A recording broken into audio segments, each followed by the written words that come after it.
বাইতুল মুকাদ্দাসকে তারা ধ্বংস করেছে।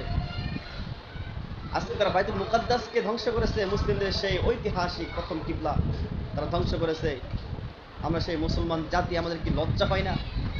আমাদের কি লজ্জা হয় না যে আমাদের প্রথম কিবলাকে তারা ধ্বংস করে দিয়েছে, আমরা কিছুই করতে পারছি না?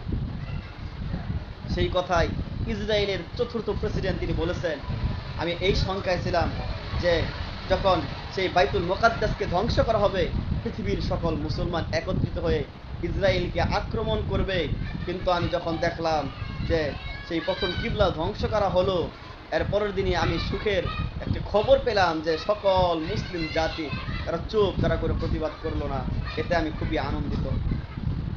সেই চতুর্থ প্রেসিডেন্ট তিনি বলেছিলেন, ইসরায়েলের চতুর্থ প্রেসিডেন্ট, তিনি এই কথা চিন্তা করলেন যে যদি আমরা এই প্রথম কিবলা, মুসলমানদের প্রথম কিবলা ধ্বংস করি, অবশ্যই তারা একত্র হয়ে এই ইসরায়েলের উপর তারা আক্রমণ করবে। আমি এটা শঙ্কায় ছিলাম, কিন্তু পরের দিন যেটা চিত্রটা আমি দেখতে পেলাম যে না, তারা আক্রমণ করে নেই। এটা আসলে আমাদের জন্য আনন্দজনক। তারা আক্রমণের আগেই তারা কত চিন্তা বিধ্বস্ত হয়েছিল, কিন্তু আমরা মুসলমান, তাদেরকে আমরা কোনো কিছুই করতে পারি নাই, তাদেরকে আমরা বাধা দিতে পারি নাই। সৌদি আরবের মতো একটা মুসলিম কান্ট্রি এবং শক্তিধর রাষ্ট্র আজকে চুপ। ইরান মাঝে মধ্যে আছে, মাঝে মধ্যে নাই।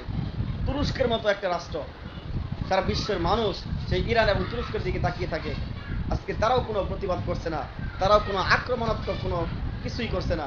তাদের সেই প্রযুক্তির ড্রোন তারা তাদের মোকাবেলায় ব্যবহার করছে না।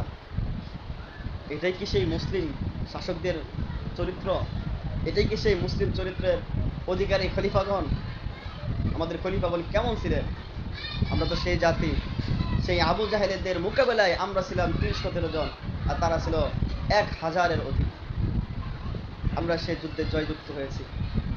আজকে সারা বিশ্বের মধ্যে শুধু একটা রাষ্ট্র, ইহুদি রাষ্ট্র, আর আমাদের মুসলিম কান্ট্রি, মুসলিম দেশ প্রায় ৫৮ থেকে ৬০টা দেশের মতো। আমরা তাদের কাছে অসহায়, এতিম। আমরা তাদেরকে কোনো কিছু বলতে পারতেছি না, তাদেরকে আমার ফিলিস্তিনি ভাইদেরকে আমি সহযোগিতা, সাহায্য করতে পারতেছি না। তাদের কোনো বাসস্থান নেই, নেই কোনো পর্যাপ্ত খাবার, নেই বিশুদ্ধ পানি, নেই থাকার কোনো ঘর। তার তাঁবু টানিয়ে রাত্রি যাপন করতেছে এবং ভয়ে ভয়ে তারা রাত্রি যাপন করতেছে। হাই, কখন জানি আমার সেই তাঁবুর ভিতরে সেই বোমা এসে পড়ে। তারা হাহাকার করছে, আত্মীয় স্বজন হারার হাহাকার তারা করতেছে, সন্তান হারার হাহাকার করতেছে, এরকম বাবা মা হারার হাহাকার করতেছে শিশুগণ, এবং বাবা মাগণ সন্তান হারার রাহাজানি করতেছে। বিচার দিতেছে সেই রবের দিকে, সেই রবের পানে তারা তাকিয়ে আছে, বিশ্ব মুসলিম শাসকদের দিকে তারা তাকিয়ে আছে, তার রবের কাছে প্রার্থনা করতেছে সাহায্যে, কিন্তু কোনো রাষ্ট্রই তাদেরকে সাহায্যের হাত বাড়িয়ে দিচ্ছে না। এটা আমাদের জন্য, মুসলিম জাতির জন্য লজ্জাজনক। এটা আমাদের জন্য খুবই লজ্জাজনক যে আমার ভাইদেরকে নির্মমভাবে হত্যা করা হচ্ছে, শহরের পর শহর ধ্বংস করে দেওয়া হচ্ছে, মানুষগুলোকে বোমা মেরে আকাশে উড়িয়ে দেওয়া হচ্ছে।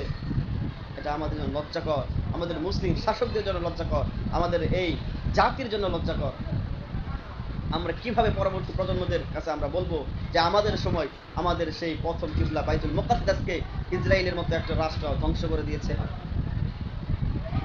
আমরা প্রযুক্তিগতভাবে কোনো কিছুই আমরা করতে পারতেছি না, তাদের মোকাবেলায় আমরা দাঁড়াইতেই পারতেছি না। মুসলিম শাসকগণ একটা প্রতিবাদ করতে সাহস পাচ্ছে না। এদিকে পাকিস্তান পারমাণবিক রাষ্ট্রধর একটা রাষ্ট্র, কোনো প্রতিক্রিয়া নাই। তুরস্ক একেবারে চুপ। সৌদি আরব প্রতাপশালী একটা রাষ্ট্র এবং মুসলিম রাষ্ট্রের মধ্যে সবচাইতে শক্তিশালী ধর একটা রাষ্ট্র, এদের কোনো প্রতিক্রিয়া নাই। সেই আমাদের নবী সাল্লাল্লাহু আলাইহি সাল্লাম যখন সেই বাইতুল মুকাদ্দাসের দিকে তিনি যখন নামাজ পড়তেন, তখন তার মনে অন্তরে তার মনে শান্তি লাগতো না। হাই, যদি কিবলাটা আমার সেই কাবা ঘরকে আমার কিবলা হিসেবে দেওয়া হতো। তিনি আসমানের দিক নামাজের ভিতরে তিনি তাকায় থাকলেন, সেই নামাজের ভিতরে মহান আল্লাহ তাআলা জিবরাইল আমিনকে পাঠিয়ে দিলেন আয়াত নিয়ে, এবং তখনই জিবরাইল আলাইহিস সালাম বললেন, মহান আল্লাহ তাআলা আপনার কিবলাকে পরিবর্তন করে সেই কাবা ঘরের দিকে কিবলা করে দিয়েছেন। হে নবী, আপনি কাবা ঘরের দিকে মুখ ফিরিয়ে নামাজ পড়ুন। সুবহানাল্লাহ। আমাদের প্রথম কিবলা সেই বাইতুল মুকাদ্দাস আজ ধ্বংস। আবার কখন জানি তারা সেই আমাদের কাবা ঘরকে কখন জানি তারা আক্রমণ করে বসে।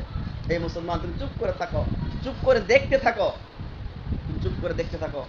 তোমার সেই স্থাপনাগুলো, তোমার সেই ঐতিহ্যগুলো, ইসলামের স্তম্ভগুলো কিভাবে ধ্বংস করে দেওয়া হচ্ছে, তুমি শুধু চেয়ে দেখতে থাকো।